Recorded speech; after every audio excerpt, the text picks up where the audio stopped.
শান্তির পথে এক সঙ্গী অলকার গল্প।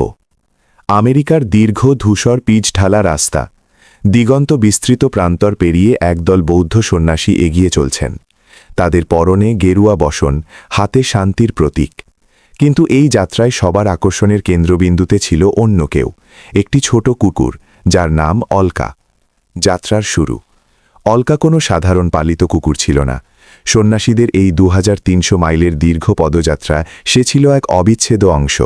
কোনো প্রশিক্ষণ ছাড়াই সে কেবল নিঃশব্দ বিশ্বাস আর ভালোবাসার টানে তাদের পিছু নিয়েছিল। রোদ, বৃষ্টি বা ঝড় কিছুই অলকাকে থামাতে পারেনি।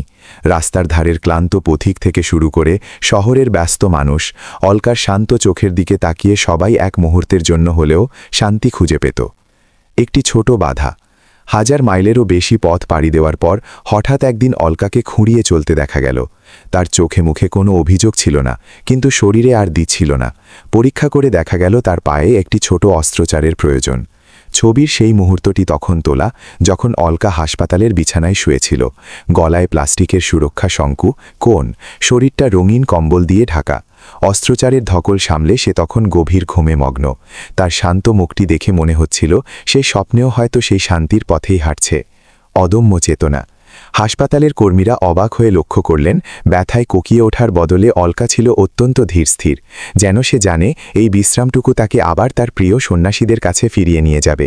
সন্ন্যাসীরাও তার সুস্থতার জন্য প্রার্থনা করছিলেন।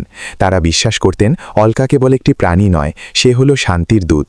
ফিরে আসা। অস্ত্রোপচারের কয়েকদিন পরেই অলকা আবার তার পায়ের ওপর দাঁড়ালো। তার সেই লেজ নাড়ানো আর কোমল উপস্থিতি আবার যাত্রাপথে প্রাণ ফিরিয়ে আনল। সে প্রমাণ করে দিল যে শান্তি প্রচারের জন্য বড় বড় বক্তৃতার প্রয়োজন নেই। মাঝে মাঝে কেবল একটি শান্ত উপস্থিতি আর নিঃস্বার্থ ভালোবাসাই যথেষ্ট। শান্তি, প্রজ্ঞা ও মৈত্রীর পথে আমাদের এই যাত্রায় সাথী হন। নিয়মিত ধর্মীয় আলোচনা ও আপডেট পেতে পেজটি ফলো করুন এবং প্রিয়জনদের মাঝে লাইক, কমেন্ট, শেয়ার করে ছড়িয়ে দিন। এশিয়া বুদ্ধিস্ট টিভির সাথেই থাকুন। জগতের সকল প্রাণী সুখী হোক।